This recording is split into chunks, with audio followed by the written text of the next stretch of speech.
Non, honnêtement, j'ai pas d'excuses. Tu l'as bien résumé, on n'avait pas d'énergie. On a fait beaucoup d'erreurs individuellement. Techniquement, moi le premier avec la balle où on perdait des ballons inutilement. Puis veux pas, ça joue un peu sur le moral de l'équipe en général, un peu l'énergie qu'on démontre aux autres coéquipiers. Donc, non, ça a été une première demi affreuse. Puis honnêtement, c'est une honte. Puis faut pas que ça se reproduise. Mais je pense que c'est sûr que quand on fait jouer notre attaquant à l'aile, parce qu'il nous manque des joueurs à cette position-là, c'est difficile. Maxi, c'est pas un ailier. Oui, c'est un joueur super technique qui peut nous aider à ce poste-là, mais c'est toujours compliqué, autant pour l'équipe quand tu mets un joueur qui n'a jamais vraiment joué là, pour lui aussi. Donc, c'est pas la meilleure des choses. Mais non, je pense pas que l'annonce de Nacho a fait en sorte qu'on a connu un mauvais 45 minutes. Nous, on le savait avant le match de Salt Lake, puis on a quand même gagné. Donc, mais c'est sûr que c'était pas le scénario idéal. Yeah, I think so. Maybe yes and no. I think it's one of those you can see two quick bad goals back to back, and I think that affected us too much mentally. We're at home. I don't think any deficit should really intimidate us. Sure, we can be upset about it and we wish it didn't happen, but I think we could have been a little bit more positive and try to put that as quickly, behind us as possible and move forward and try to score goals. C'est vrai qu'on n'est pas rentré dans le match comme il fallait, je pense. Voilà, je sais pas c'est quoi le problème, si c'était de la fatigue et tout. Moi, j'avais un peu les jambes lourdes, c'est vrai, mais bon, c'est pas une excuse. Et voilà, faut pas recommencer ce genre de match. On est vraiment très très mal rentré dans ce match. Je pense que c'est la pire première période depuis le début de saison. Voilà, il va falloir retenir que le bon, pas se prendre la tête et revenir à l'entraînement pour bien finir ce dernier match mercredi.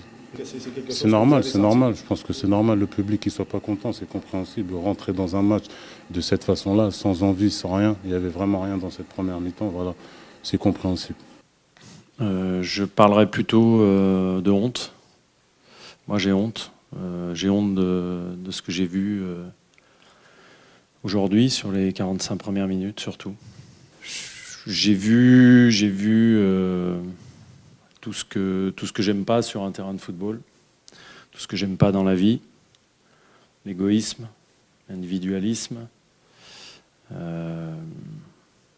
manque de respect du jeu, ses coéquipiers, des nombreux supporters qui étaient venus là ce soir, auprès desquels je m'excuse au nom de l'équipe, sincèrement. Je m'excuse de ces 45 premières minutes. Voilà. Je crois que j'ai pas grand-chose à dire. Voilà, c'est ce que j'ai vu. Maintenant, j'ai pas vu une équipe. J'ai pas vu une équipe. Oui, si j'étais pas inquiet, je serais assez inconscient et nouveau dans ce milieu-là, mais comme je ne suis ni l'un ni l'autre, oui, j'ai une forme d'inquiétude qui m'accompagne. Oui. Unfortunately, we lost some games with big scores, like in Kansas or in Atlanta last year. But to be honest, this one is not the same for me.